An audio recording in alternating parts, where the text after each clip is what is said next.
Teman-teman semua dimanapun Anda berada, berjumpa kembali di channel ini. Terima kasih telah menonton. Pada video kali ini kembali lagi kita akan membahas soal-soal tentang penyelenggara pemilu.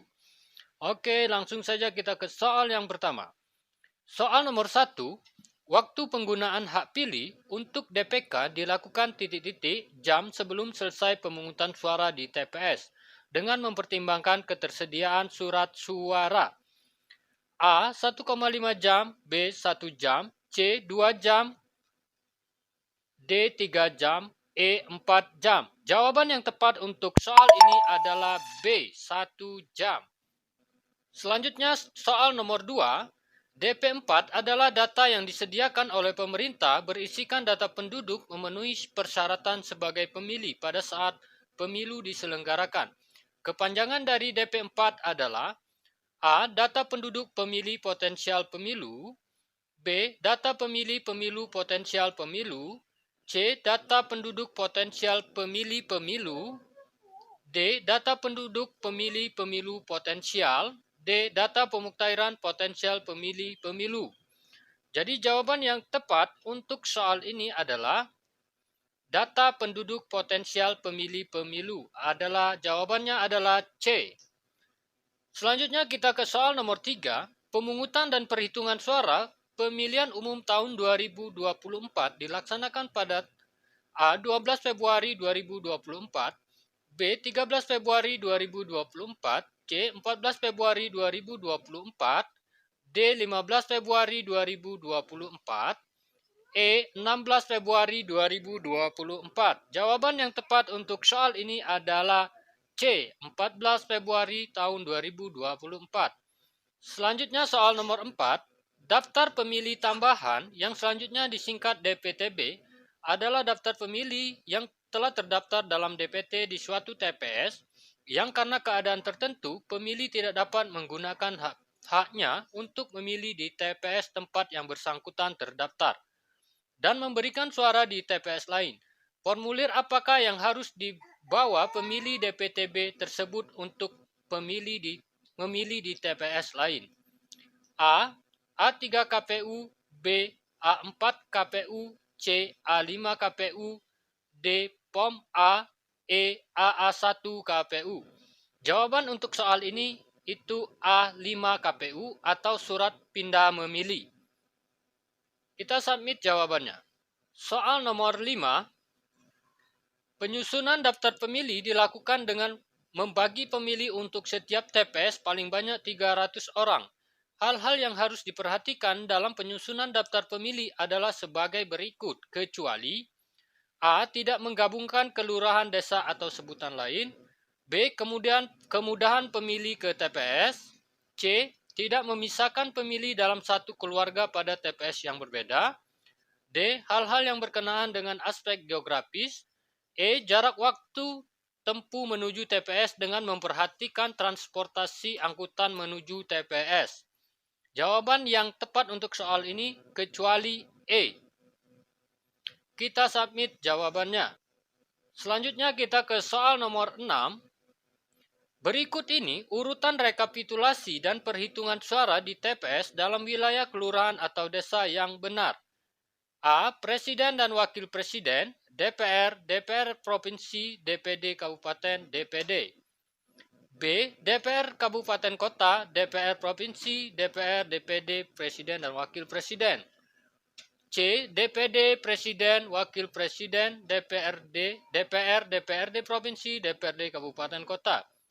C. Presiden dan Wakil Presiden, DPR, DPD, DPD Provinsi, DPRD Kabupaten Kota. E. Presiden dan Wakil Presiden, DPRD Provinsi, DPD, DPR, DPRD Kabupaten Kota. Oke, kita perhatikan dulu jawabannya. Untuk poin E itu kurang tepat, salah. Kemudian poin D kita pertimbangkan. Kemudian poin C itu salah. Kemudian poin B itu salah. Kemudian poin A itu salah. Jadi jawaban yang tepat untuk soal ini adalah D. Presiden dan Wakil Presiden, DPR, DPD, DPRD Provinsi, DPRD Kabupaten Kota. Kita submit jawabannya.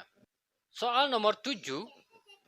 Saksi yang menghadiri pelaksanaan rekapitulasi hasil perhitungan suara harus membawa surat mandat yang ditandatangani oleh kecuali A. Pasangan calon untuk pemilu presiden dan wakil presiden, itu betul. Kemudian B. Tim kampanye untuk pemilu presiden dan wakil presiden. Kemudian C. Pimpinan partai parpol di tingkat kabupaten kota atau di atasnya untuk pemilu DPR, DPRD provinsi, dan DPRD kabupaten kota. C. Calon anggota DPD untuk pemilu anggota DPD. E. Calon anggota DPRD kabupaten kota, DPRD provinsi, dan DPR.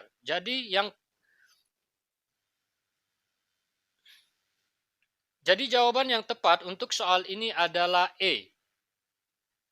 Calon anggota DPRD kabupaten, DPRD provinsi, dan DPR. Selanjutnya kita ke soal nomor 8. KPU menetapkan pasangan calon terpilih dalam pemilu presiden dan wakil presiden dalam rapat pleno terbuka KPU yang dihadiri oleh kecuali A. Pasangan calon, B. Partai politik atau gabungan partai politik pengusung pasangan calon, C. Tim kampanye pasangan calon, D. Bawaslu, E. Dewan Kehormatan Penyelenggara Pemilu. Jawaban yang tepat untuk soal ini adalah E. Kita submit jawabannya. Selanjutnya kita ke nomor 9. Penetapan jumlah suara sah setiap partai politik di setiap dapil sebagai suara sah setiap partai politik. Pembagian surat suara sah setiap partai politik sebagaimana dimaksud dalam huruf A dibagi dengan bilangan titik-titik dan seterusnya sampai dengan alokasi kursi terbagi habis. Diurutkan berdasarkan jumlah suara sah terbanyak.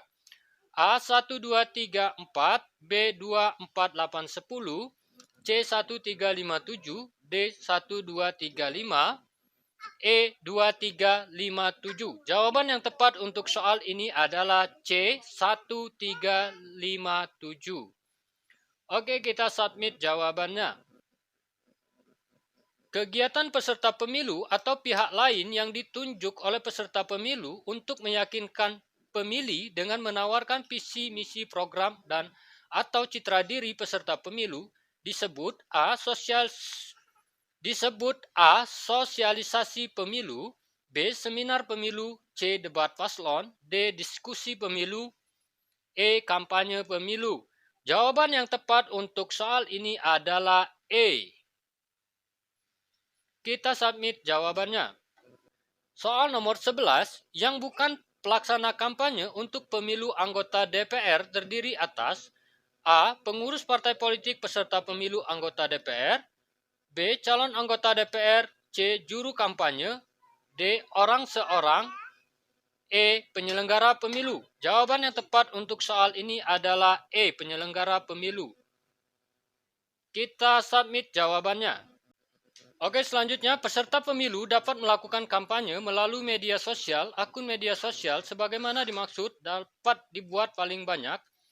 A. 5 untuk 5 jenis aplikasi, B. 10 untuk 10 aplikasi, C. 10 untuk setiap jenis aplikasi, D. 20 untuk 10 aplikasi, E. 14 untuk setiap jenis aplikasi.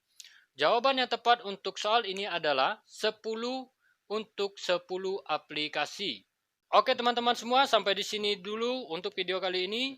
Apabila dirasa video ini bermanfaat untuk teman-teman semuanya, jangan lupa untuk subscribe, like, comment, and share. Terima kasih telah menonton. Salam sukses dan bahagia.